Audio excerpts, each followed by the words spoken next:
In the late autumn of 1887, homesteaders along the North Fork of the Flathead River in Montana Territory watched an old trapper do something that made no sense to any of them. Ezra Halloway was digging pits.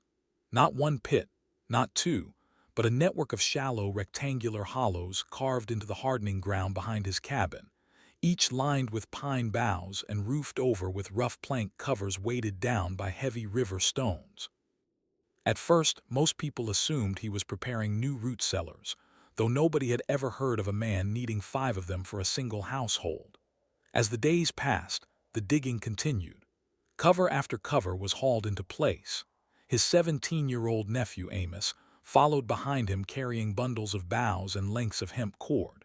Nearby, a rangy gray dog named Vestral watched from the porch, tail curled tight against the deepening cold. By the end of the second week, Ezra had also begun laying a strange perimeter of packed brush and rounded stone along a curving line behind the cabin, forming what looked like a low crescent wall facing the northern slope of the ridge. That was when people started paying closer attention, because every warm day in late October along the upper Flathead was a day of survival planning. Elk needed to be hung and butchered. Firewood needed to be stacked. Traps needed to be prepared and oiled before the deep snow arrived. Every hour spent on the wrong task could become a hardship come February. Yet Ezra worked on his pits and his crescent wall as though nothing else in the valley mattered. One cold morning, from across the shallow crossing at Turner's Ford, cattle rancher Josiah Lang rode his sorrel mare over to see the work for himself. He tied the horse near the fence and walked slowly around the cluster of hollows before finally speaking. "What are you doing back here, Ezra?" The old trapper straightened, wiped his forehead with the back of his glove, and rested one hand on the handle of the shovel. "I'm making room," he said. That was all. Not room for what, not room for whom. Just 3 words that explained nothing at all. Josiah looked at the pits, then at the crescent wall, then back at the old man. The answer only deepened the question. By early November, people throughout the North Fork settlement would be talking about the strange trapper's yard. By the following spring, they would be repeating his name in a tone that had nothing to do with amusement. The talk reached the small trading post first, then the shared bunkhouse at the timber camp, then the front step of the general store, where men gathered on Saturday afternoons to trade rumors along with tobacco. Before long, people had a name for the place.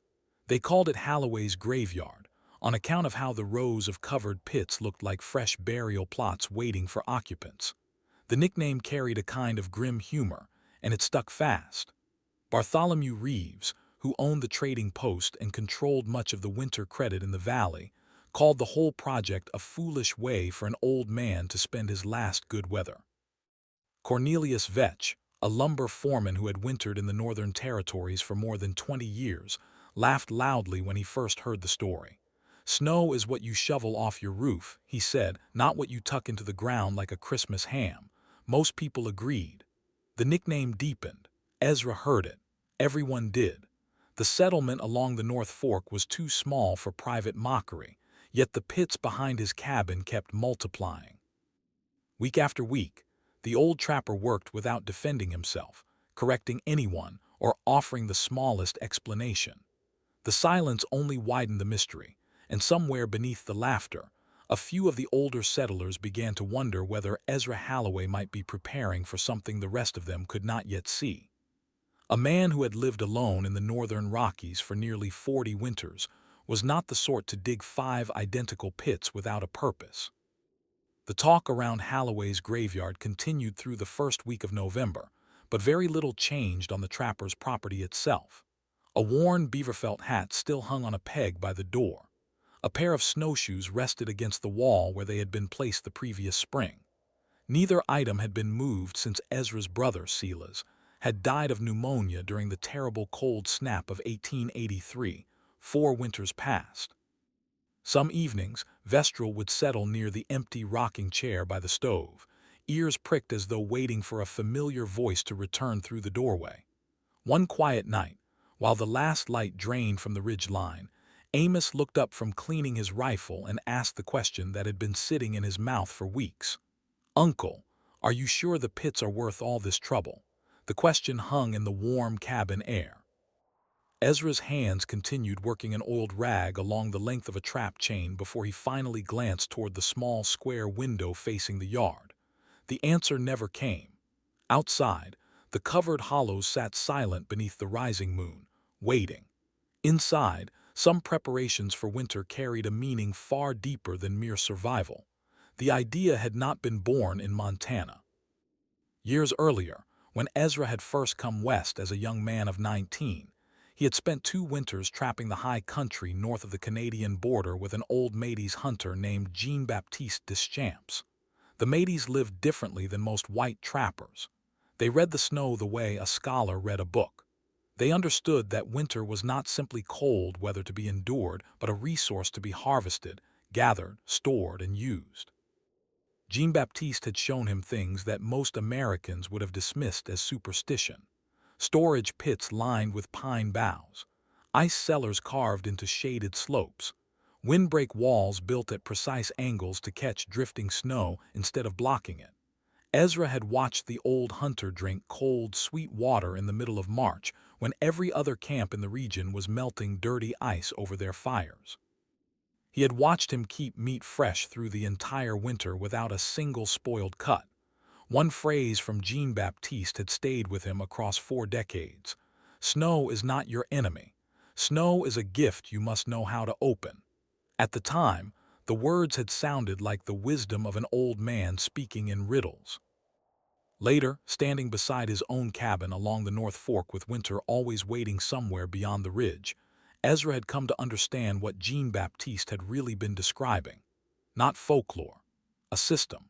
One that had already carried entire families through winters harsher than anything the North Fork settlement had yet witnessed. And in the fall of 1887, something in the air had told Ezra that the coming winter would test his neighbors in ways they had not prepared for. By the second week of November, the first hard snow of the season fell across the valley. It came down soft at first, then thickened by afternoon into a steady curtain that muffled every sound. Most families welcomed it. A moderate early snow meant good hunting, easier tracking, and a settled base for the deeper drifts to come. Ezra welcomed it too, but for reasons no one else understood. As soon as the snow stopped falling and the temperature dropped hard overnight, he was outside before dawn with a wide, flat shovel of his own design. Amos joined him carrying 2 more. They did not shovel snow away from the cabin. They shoveled it toward the pits. Working carefully, Ezra scraped clean snow from the shaded side of the crescent wall he had built weeks earlier. The wall had done exactly what he intended. It had caught the drifting snow along its curved inner face, creating a deep, clean bank untouched by animal tracks or debris. He and Amos loaded shovelfuls of this pristine snow into the first pit, packing each layer down with the flat back of the blade. When one pit was filled to within a foot of the plank cover, they moved to the next. The work continued until midday. By the time they finished, 3 of the 5 pits had been filled with tightly packed snow, each one topped with a thick layer of dry pine boughs before the heavy plank covers were dragged back into place. From a distance, nothing appeared changed. Only Ezra knew that his winter storehouse had just begun receiving its most important harvest. By the 3rd week of November, word of Ezra's snow harvesting had spread far beyond the immediate settlement. Men riding through on their way to the timber camp made a habit of slowing down at the bend in the trail to catch a glimpse of the strange yard. Some laughed openly. Others simply shook their heads and rode on. A few of the older settlers, however, said nothing at all, which was often the surest sign that a man was thinking harder than he wanted to admit. Cornelius Vetch, the lumber foreman, made a particular point of stopping by one cold afternoon.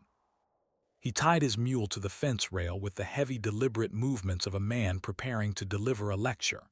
Ezra was working at the 4th pit, packing snow with the flat of his shovel, when Cornelius approached.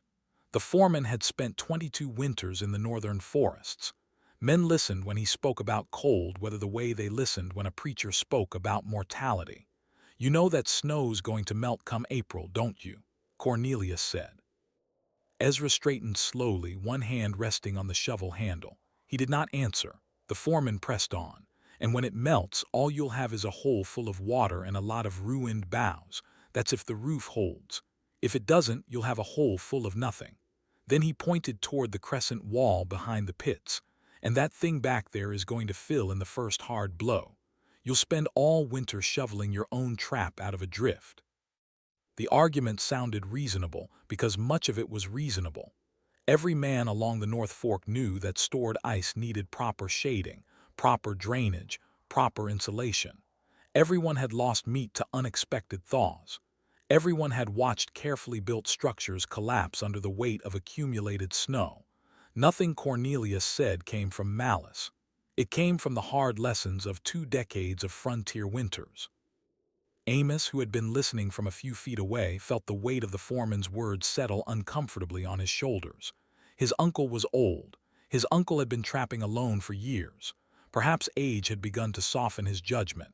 Ezra finally spoke. The boughs are green pine, not spruce. They hold their oils. He tapped the plank cover of the pit with the toe of his boot. The snow gets packed tight, no air spaces. Then he pointed at the crescent wall. And that wall was built on the northern side, catching the wind that comes down off the ridge. It's not blocking anything. It's catching what I need. Cornelius listened. He did not entirely understand. He grunted, adjusted his hat, and mounted his mule without another word.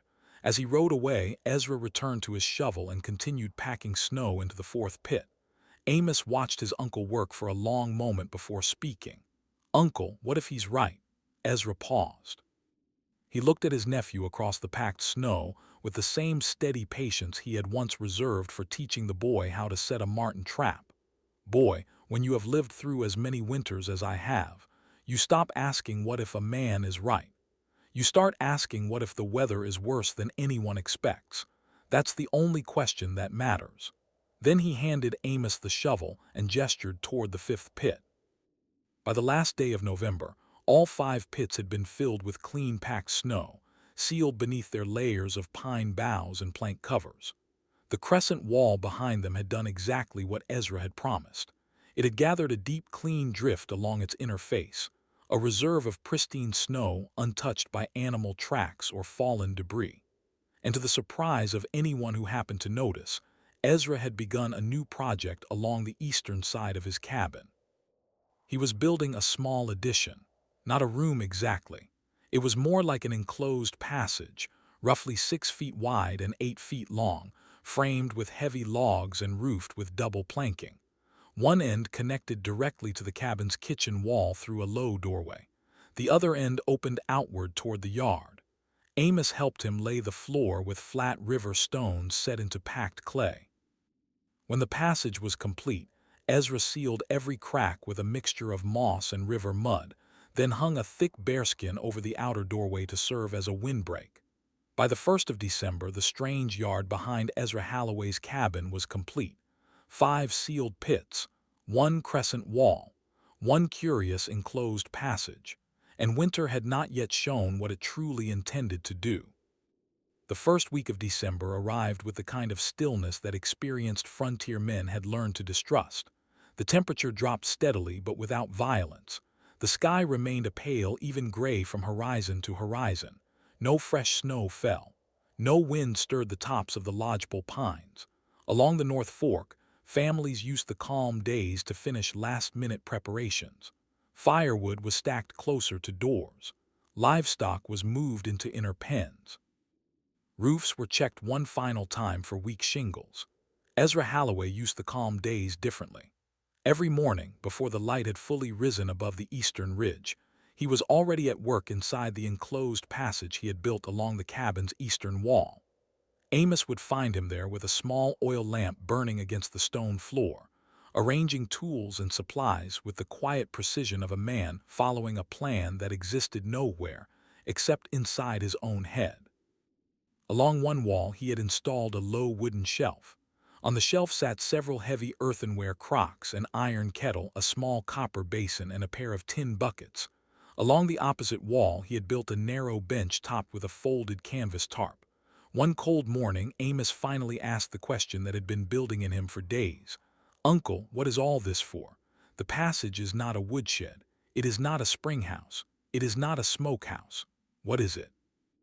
Ezra set down the crock he had been positioning and turned toward his nephew. The old trapper had a way of looking at a person that made every word feel weighed before it was spoken. "This is the workroom," he said. "When the weather turns hard and the door to the outside becomes a danger to open, this is where the work gets done. Water, cooking, washing, cleaning traps, everything that must happen without letting the cold into the cabin proper." Amos looked around the passage with fresh eyes. He noticed now the small vent Ezra had carved near the roofline, positioned to draw smoke and moisture out without letting cold air pour in. He noticed the way the inner doorway to the kitchen had been fitted with a thick blanket curtain in addition to its wooden door. He noticed the arrangement of the shelves, which allowed a man to move from one task to another without ever taking more than 3 steps. Every detail served a purpose he had not previously understood. That afternoon, Ezra opened the first of the 5 snow pits. He and Amos removed the plank cover carefully, lifting the heavy stones one at a time. Beneath the covering of pine boughs, the packed snow lay clean and glittering, untouched by dirt or debris. Ezra scooped several buckets full and carried them into the workroom, where he transferred the snow into the earthenware crocks. Then he replaced the plank cover, weighted the stones, and returned to the cabin. Inside the workroom, he set 2 of the crocks near the kitchen wall, where residual heat from the stove would slowly melt the snow into clean, cold water throughout the day and night. By evening, the first crock had produced nearly 2 gallons of clear water. Ezra poured it into a wooden barrel positioned beside the bench, then refilled the crock with fresh snow from the pit. The system was already working. Amos watched the whole process with a growing sense of understanding. His uncle was not merely storing snow. He was harvesting a source of continuous fresh water, one that required no trip to the frozen river, no chopping through thick ice, no long, dangerous walks across drifted trails in the depth of winter. That evening, over a supper of venison stew and biscuits, Ezra explained the rest. Along the North Fork, most families spent a good portion of every winter day hauling water. Even those with wells found the ropes freezing, the buckets cracking, the pumps failing in the deep cold. Every trip to the river meant chopping through ice that reformed within hours. Every trip meant exposure to wind and frostbite and the endless risk of a slip on an icy bank.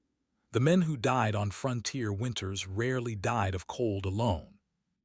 They died from small preventable exposures repeated day after day until the body simply gave out. The 5 pits, Ezra explained, held enough packed snow to supply the cabin with drinking and cooking water for at least 4 months, perhaps longer. The workroom would allow all the daily labor to happen without exposing the main cabin to cold air. And the crescent wall would continue catching fresh, clean snow throughout the winter, replenishing the reserve as the pits were slowly emptied. Amos put down his spoon. It was, he realized, an entire winter system. The morning of December 9th broke clear and painfully cold. The thermometer Ezra kept nailed to the porch post read 14 degrees below zero at dawn. By 9 o'clock, it had climbed only 3 degrees. Amos went out to feed the pair of goats sheltered in the small lean-to at the back of the yard and returned within minutes, his beard already crusted white with frost. The air stung the lungs. Every breath felt sharp enough to draw blood. Vestral refused to go more than a few paces from the porch before turning back toward the door with the wounded expression of a dog who understood the difference between whether worth investigating and whether worth avoiding. Ezra stood by the small east-facing window and studied the sky. High, thin clouds had begun to appear along the northern horizon, moving fast despite the still air at ground level. He watched them for a long time without speaking. Finally, he turned to Amos and said only 3 words. "It comes tonight." That was all. The old trapper spent the rest of the morning inside the workroom, refilling every crock with fresh snow, checking the seal on the outer doorway, ensuring that the bearskin curtain hung evenly against the frame. He carried in an additional armload of split firewood from the covered woodshed and stacked it beside the kitchen stove. He filled the water barrel to its top edge from the melting crocks. Then he sat down at the table and cleaned his rifle with slow, deliberate movements. Amos watched his uncle work with a growing sense of unease. He had lived through 4 Montana winters now. He knew what hard weather looked like. But something in Ezra's calm was different from the ordinary calm of a man preparing for a bad storm. It was the calm of a man who had already lived through what was coming and knew exactly what would be required. At noon, Josiah Lang rode over from his cattle spread on the far side of Turner's Ford. He had been checking his cattle in the lower pasture and wanted to trade a small parcel of coffee for a fresh cut of venison. He mentioned that Bartholomew Reeves, over at the trading post, had complained that morning about how his front window thermometer was reading below zero for the 4th day running. Josiah stamped his boots on the porch, shook the frost from his coat, and stepped inside the cabin to warm his hands at the stove. He noticed the water barrel. He noticed the crocks of melting snow in the workroom. He noticed the arrangement of tools and supplies along the shelves. "I see you have been busy," he said. Ezra nodded. Josiah looked at him for a long moment. The rancher was a practical man, one who rarely engaged in the mockery that came so easily to men like Cornelius Vetch. He had been born in the mountains of eastern Kentucky and had spent his youth watching his grandmother preserve food in a springhouse dug into a hillside. He recognized system when he saw it, even when the system was unfamiliar. "Ezra," he said carefully, "do you think the cold is going to get worse?" Ezra glanced at the window. Then he said, "I think what is coming is going to be remembered." Josiah left within the hour, riding back toward his cattle at a fast trot. He did not stop at Bartholomew's trading post on the way home. Instead, he went directly to his own cabin and spent the afternoon moving his herd from the lower pasture into the sheltered draw behind his barn, where the terrain broke the worst of the northern wind. His wife, Prudence, asked him why he was working so hard on such a bitter day. Josiah only said, "Because Ezra Halloway thinks it will be remembered." By 4 o'clock in the afternoon, the light had begun to fade. The high, thin clouds that had appeared that morning had thickened into a heavy gray ceiling stretching from horizon to horizon. The temperature, which had climbed briefly to 9 degrees below zero at midday, had begun to fall again. By 5 o'clock, it was 15 below. By 6 o'clock, it was 22 below. And then, just after 7, the first true gust of wind came screaming down the ridge line, carrying with it the sharp, dry snow of the northern high country. Inside the Halloway cabin, Ezra stood at the small east window and watched the darkness deepen. Then he turned to Amos and said, "Latch the door." The blizzard that struck the North Fork of the Flathead on the night of December 9th, 1887, would later be remembered by old settlers as the worst 3-day storm anyone in the valley had ever survived. The wind rose from a whisper to a scream in less than an hour. By 9 that evening, gusts were rolling down the ridge at close to 80 miles an hour. Snow that had begun as sharp, dry pellets thickened into a driving white curtain that erased the world beyond the cabin windows. The stovepipe rattled in its brace. Loose boards along the eastern eaves creaked and groaned. Inside the workroom, the bearskin curtain over the outer door bulged inward with every gust, then fell slack again in the brief lulls between assaults. Ezra sat calmly at the kitchen table with a mug of coffee, listening to the storm the way another man might listen to distant thunder. Amos found himself unable to sit still. He paced from the window to the stove and back again. He checked the door latches. He listened for cracks in the roofline. Every few minutes he glanced at his uncle, hopping for some sign of shared concern. Ezra only sipped his coffee. Once, without looking up, he said quietly, "Sit down, boy. The cabin is not going anywhere. Trust the walls." By midnight, the temperature outside had fallen to 34 degrees below zero. Even at that number, the wind chill made stepping outside an act of near suicide. Yet inside the cabin, the thermometer beside the stove held steady at 58 degrees. The workroom, being an unheated buffer between the cabin proper and the storm, was considerably colder, hovering near 20 degrees above zero. But no wind reached the inner rooms. No drafts pulled heat from the corners. The double doorway between the kitchen and the workroom, sealed with its wooden door and its heavy blanket curtain, worked exactly as Ezra had designed it to work. Around 2 in the morning, Amos finally slept. Vestral curled near the stove and slept as well. Ezra sat up through the whole first night, feeding the stove at careful intervals and listening to the wind. He was not afraid. He had heard storms like this before, in the far north with Jean-Baptiste, in his own younger years along the Marias River. What he was doing was listening for the small sounds that mattered. A sudden change in the tone of the wind, a creak in the roof timbers that did not belong, the distant crack of a falling tree. The old trapper had learned long ago that survival was often a matter of hearing what most men slept through. Dawn on December 10th arrived without truly arriving. The sky remained a churning gray.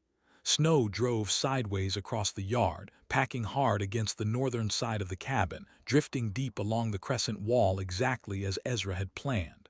When Amos woke, he found his uncle already in the workroom, refilling the crocks with snow from the buckets he had stored inside the passage the night before. The water barrel was full. The stove was warm. Breakfast was ready. Amos looked at the frost patterns on the small workroom window and asked the question that had been forming in his mind all night. "Uncle, how long can we stay in here without going out?" Ezra ladled hot oats into a bowl before answering. "Longer than the storm can last." That was all he said. Meanwhile, elsewhere along the North Fork, the settlement was fighting for its life. At the Vetch cabin, 3 miles downriver, the lumber foreman spent the entire first night rotating between 2 stoves, feeding wood at a pace that would empty his indoor supply by the following afternoon. His wife wrapped their 2 young sons in every blanket in the house. The temperature in the corner farthest from the stoves fell to 18 degrees before dawn. Frost formed on the inside of every window. Cornelius, who had laughed at Ezra's snow pits 3 weeks earlier, spent much of that first night thinking about the old trapper's calm face and the strange enclosed passage attached to his kitchen wall. At the Reeves trading post, Bartholomew and his wife Charity huddled together in the back room while the front windows rattled and the sign above the door tore loose and vanished into the darkness. Their water bucket, left too close to the outer wall, froze solid before midnight. When Bartholomew tried to open the front door to check the storm, the wind slammed it back against him so hard it split the frame. The second day of the blizzard was worse than the first. The wind, which had briefly slackened in the pre-dawn hours, rose again with fresh violence around 10 in the morning and continued unabated for the next 36 hours. The temperature, having bottomed out at 34 below zero during the night, climbed only briefly to 28 below during the middle of the afternoon, before falling again as darkness returned. Snow accumulated in impossible drifts. The lower windows of most cabins in the valley were completely buried by noon. Anyone attempting to open an outer door found himself facing a solid wall of packed white. Inside the Halloway cabin, life continued with a rhythm that felt almost ordinary. Ezra fed the stove. Amos tended to the goats through a small hatch he had opened between the workroom and the lean-to shelter, passing them hay and buckets of melted snow water without ever stepping into the open air. Vestral slept. Ezra cooked. In the workroom, the crocks steadily produced their gallons of clean water. Snow was carried in from the covered pits through a short exposed passage that Ezra managed himself, wrapped in 3 layers of wool and a heavy oiled canvas coat, spending no more than 4 minutes outside at a time. Each trip yielded 2 full buckets of clean packed snow. Each trip replenished the crocks. Each trip kept the system alive. Amos began to understand something on that second day that no one in the valley had understood before. The genius of his uncle's design was not in any single element. It was in the way every element worked together. The pits stored the water in its most stable form, packed snow that would not freeze solid, would not evaporate, would not spoil.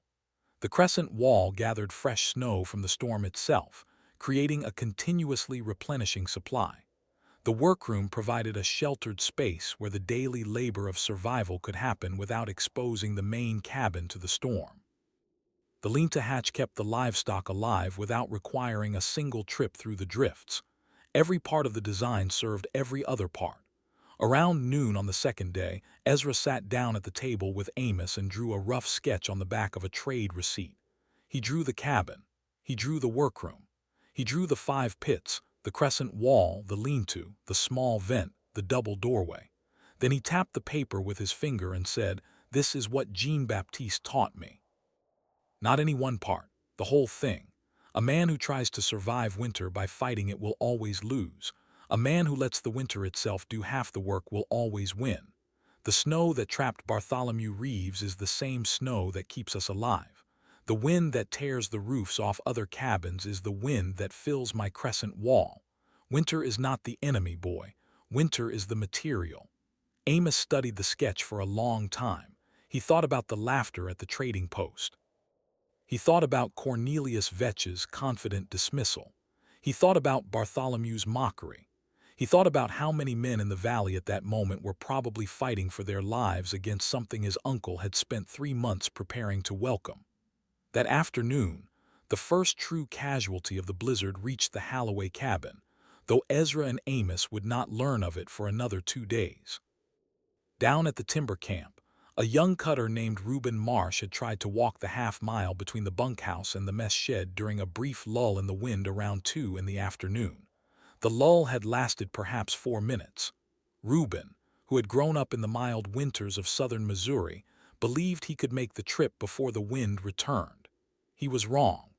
The gusts came back with sudden fury while he was still 50 yards from the mess shed. He turned toward the bunkhouse and became disoriented in the whiteout within seconds. The other men found his body the following morning, no more than 80 feet from the bunkhouse door. Word of Reuben's death traveled slowly. The storm made communication impossible, but by the time the blizzard finally released its grip on the valley, 4 more men would be dead. 2 frozen. 1 crushed by a collapsing barn. 1 killed by a falling tree that took out the eastern wall of his cabin during the height of the wind. Livestock losses across the settlement would run into the hundreds. Entire herds simply vanished into the drifts, never to be recovered until the spring thaw revealed their bones. The 3rd day of the blizzard began with a strange thin light. The wind had begun to lose its edge just after midnight. By 4 in the morning, the temperature had climbed to 19 degrees below zero, still dangerous but no longer immediately lethal. By dawn, the snow had thinned to occasional flurries, and the wind had dropped to a steady moan along the ridge line. Ezra opened the outer door of the workroom for the first time in nearly 60 hours and stepped into a world that had been completely remade.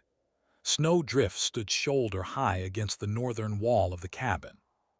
In some places, drifts had reached the roof line. The crescent wall behind the pits had done its work perfectly.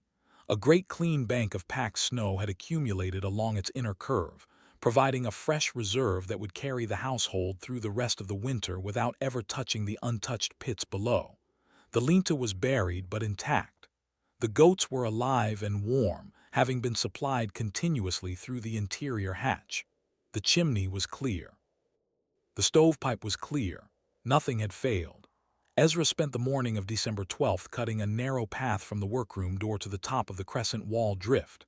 He worked slowly, careful not to overexert himself in the cold. Amos joined him after an hour. Together they cut a second path to the covered pits, then a third to the woodshed. Each path was narrow, each was banked with the excavated snow, and each was sheltered from the wind by the drifts themselves. Within a few hours, the Halloway property had become a small network of protected walkways, entirely invisible from the road but perfectly functional for the daily needs of a household in deep winter. By noon, the wind had died completely. The sky remained overcast, but a strange silence had settled over the valley. It was the silence that follows a great storm, the silence in which survivors take stock of what has been lost and what has been kept. Somewhere in the distance, a rifle shot cracked. Then another. Signals, Ezra said. Someone checking on neighbors. He and Amos stood on the top of the crescent wall drift and watched a thin plume of smoke rise from the direction of the Lang cattle spread. Then another from further south, where the Vetch cabin stood. Then, faintly, a third from the direction of Bartholomew's trading post. Around 2 in the afternoon, They heard the sound of hooves crunching through the packed snow along the trail. A single rider was making his way slowly toward the cabin. When he came into view, Ezra recognized Josiah Lang, wrapped in every coat and blanket he owned, his mare picking her way carefully through the drifts. Josiah dismounted at the fence and walked slowly toward the workroom door. His face beneath the frost-crusted beard was pale with exhaustion, but he was alive. "Ezra," he said, "are you all right?" Ezra nodded and gestured him inside.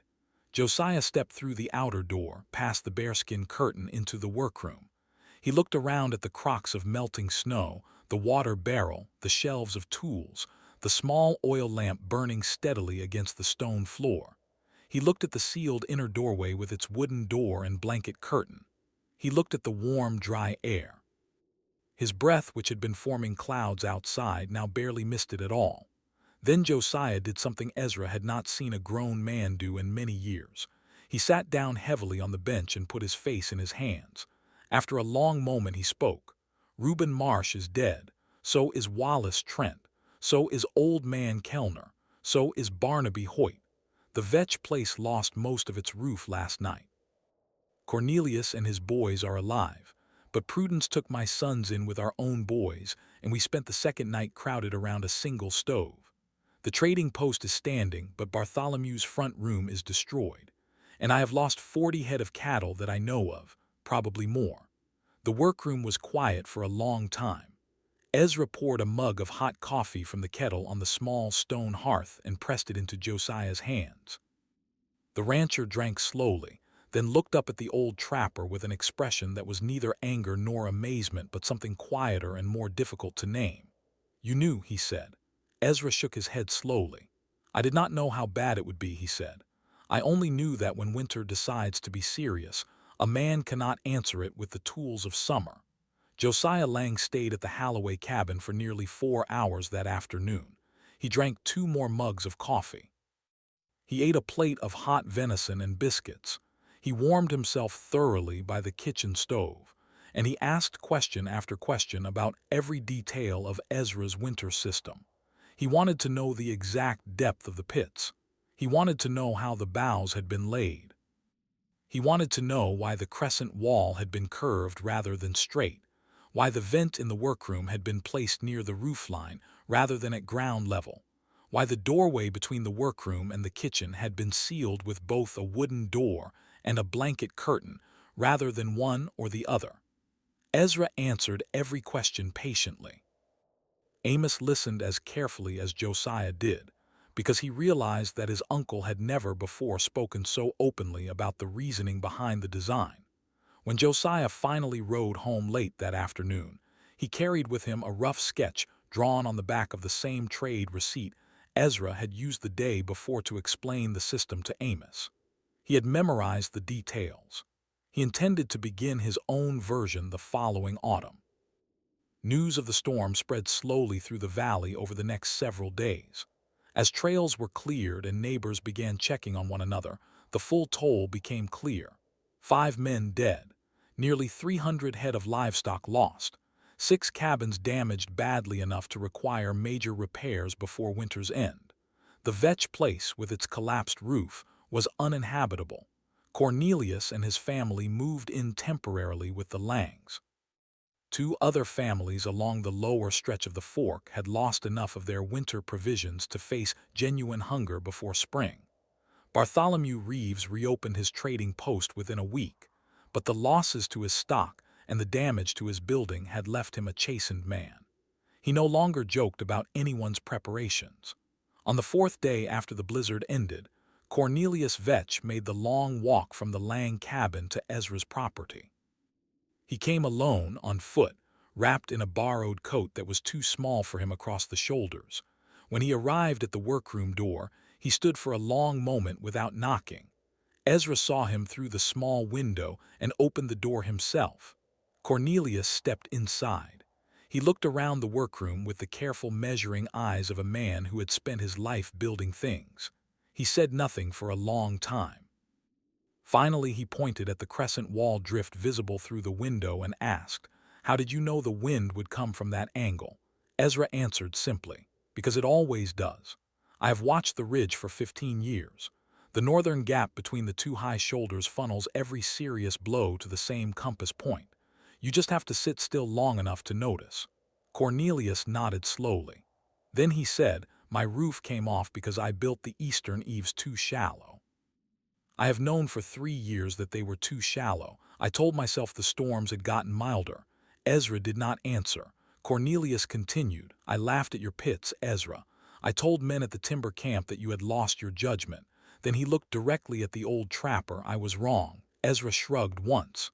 "Everyone is wrong about something, Cornelius. The winter does not care who was right. It only tests what you built. Come to the table. There is coffee." The two men sat together for over an hour. Cornelius asked his own set of questions, different from Josiah's, more focused on the structural details, the framing of the workroom passage, the way the seams had been sealed against wind infiltration.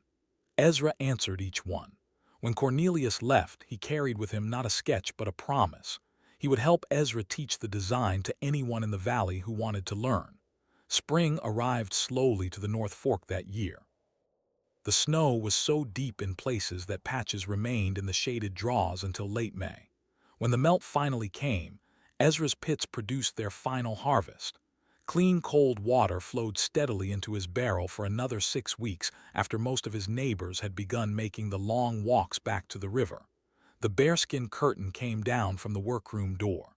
The plank covers were lifted from the empty pits. The crescent wall stood ready for the next winter.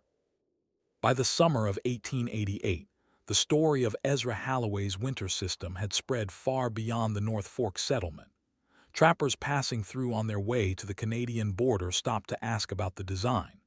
Ranchers from the Kootenai Valley rode 2 days each way to see the pits and the crescent wall for themselves. A schoolteacher from Kalispell wrote a letter to a Chicago newspaper describing the system in careful detail. The letter was reprinted in 3 other papers across the Northern Territories. By autumn, Ezra had received 7 separate visitors he had never met before, each of them asking the same essential question. "How did you know?" The old trapper answered each one the same way. "I did not know. I only remembered what an old man taught me 40 years ago." And then he would explain the whole system again, patiently, with the same rough sketch drawn on whatever paper happened to be handy. By the fall of 1888, 3 families along the North Fork had built their own versions of the workroom passage. 2 had dug pits. Josiah Lang had constructed a crescent wall behind his cattle barn, angled to catch the same northern gusts that funneled down between the ridge shoulders. Cornelius Vetch, whose new cabin had risen on the foundation of the old one, had incorporated nearly every element of Ezra's design into his construction from the start. His new roof had deeper eaves. His new kitchen had a sealed passage attached to its eastern wall. His new woodshed had been positioned to serve as a windbreak for a small snow pit dug behind his root cellar. Cornelius no longer laughed at anyone's preparations. He had become, in his own quiet way, one of the most careful builders in the valley. The winter of 1888 came hard again, though not as hard as the winter before. When it ended, no man along the North Fork had died. Livestock losses were minimal. The 3 families who had built their own versions of the Halloway system reported that they had passed the entire winter with clean water, sheltered workspaces, and stoves that burned no more wood than they had in a normal year. Word spread further. By 1890, similar systems had appeared in cabins as far south as the Bitterroot Valley and as far north as the Belly River country of what would soon become the province of Alberta. Ezra Halloway lived for another 11 years. He never traveled to a city. He never wrote a book. He never claimed credit for anything beyond passing on what an old Métis hunter had once shown him in the northern forests. When he died in the spring of 1899, at the age of 73, more than 60 people attended his burial. Josiah Lang spoke a few words at the graveside. Cornelius Vetch, who had become one of Ezra's closest friends over the intervening years, spoke a few more. Bartholomew Reeves, whose front room at the trading post had never quite been the same after the great blizzard, closed his shop for the entire afternoon and stood at the back of the crowd with his hat in his hands. Amos Halloway, who had grown into a man of 30 by then, inherited the cabin and the property and the entire winter system. He maintained it exactly as Ezra had built it. He taught it to his own children. He taught it to any neighbor who asked. When he died in 1927, the cabin still stood, the crescent wall still gathered its drifts, and the workroom passage still sheltered the daily labor of survival through the deepest weeks of winter. His grandchildren continued the practice into the middle of the 20th century, long after modern conveniences had made the original necessity obsolete. They kept it, they said, because Grandfather Amos had said that some kinds of knowledge were worth keeping even after you no longer needed them, because you never knew when the world might ask for them again. And somewhere beyond every horizon, winter waited. When it came, it searched for weaknesses in walls the way it always had. Along the North Fork of the Flathead and in scattered valleys across the northern Rockies, it found instead the quiet cleverness of a man who had understood something most of his neighbors had missed. Winter was not an enemy to be resisted. Winter was a material to be worked. Snow could be gathered. Wind could be aimed. Cold could be held at arm's length by a room built for the purpose. Sometimes the wisest preparation looks, at first glance, like foolishness. And sometimes the only judge whose verdict truly matters is the season that comes, in its own time, to test what a man has built. If you enjoyed this story, please take a moment to like the video, share it with someone who appreciates frontier tales of quiet wisdom, leave a comment telling us which part of Ezra's system surprised you most, and subscribe for more stories of the settlers, trappers, and homesteaders whose ingenuity carried them through the hardest seasons of the American frontier. Peace.